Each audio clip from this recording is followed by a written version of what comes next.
चलिए आपको सीधे बड़ी खबर की ओर ले चलते हैं और इस वक्त की बड़ी और अहम खबर तमाम दर्शकों को बता दें। पश्चिम बंगाल में विधानसभा चुनाव जारी है और आज 7वें चरण के लिए मतदान शुरू हो चुके हैं। ये बड़ी खबर आप तक पहुंचा रहे हैं पश्चिम बंगाल से इस वक्त की अहम और बड़ी जानकारी। राज्य की 34 सीटों पर मतदान हो रहा है। आपको बता दें कि 7वें चरण के मतदान जारी है और ऐसे में 284 उम्मीदवार मैदान में खड़े हैं। ये अहम जानकारी आपको दे दें, चुनाव के चलते सुरक्षा के पुख्ता इंतजाम किए गए हैं। बताया जा रहा है कि ममता के गृह क्षेत्र पर अब सबकी नजर टिकी है।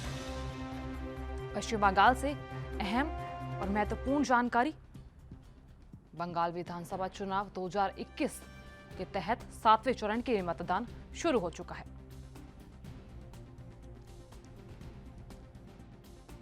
कि राज्य की 34 सीटों पर मतदान हो रहा है और ऐसे में मतदान के चलते सुरक्षा के पुख्ता इंतजाम किए गए हैं।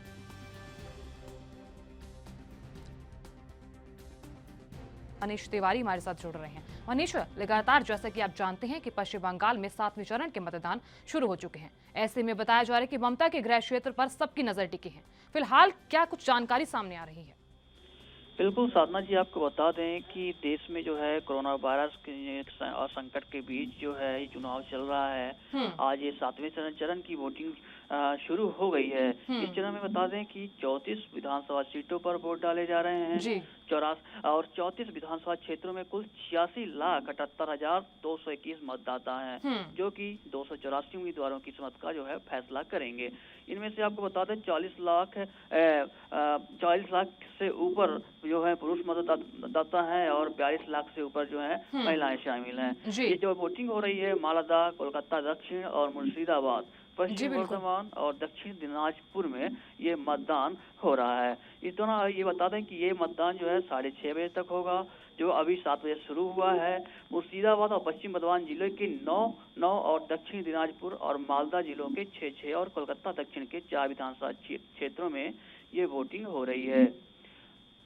मनीष, आपसे जानना चाहेंगे, जैसा कि मौजूदा हालातों को देखा जाए तो कोरोना वायरस अपना कहर भर पा रहा है और ऐसे में सुरक्षा के क्या कुछ इंतजाम किए गए? बिल्कुल बता दें, सुरक्षा के पुख्ता इंतजाम किए गए हैं। ये चरण में इनमें आपको बता दें कि केंद्रीय बलों की कम से कम 796 कंपनी तैनात की गई है। वही शमशेरगंज और जहांगीरपुर 2 उम्मीदवारों के निधन के बाद इन दोनों सीटों पर मतदान को स्थगित कर दिया गया है। इन दोनों सीटों पर मतदान के लिए 16 मई की तारीख तय की गई है। जी साधना जी। चलिए, बहुत बहुत धन्यवाद तमाम जानकारी देने के लिए। आगे भी आपसे जानकारी लेते रहेंगे।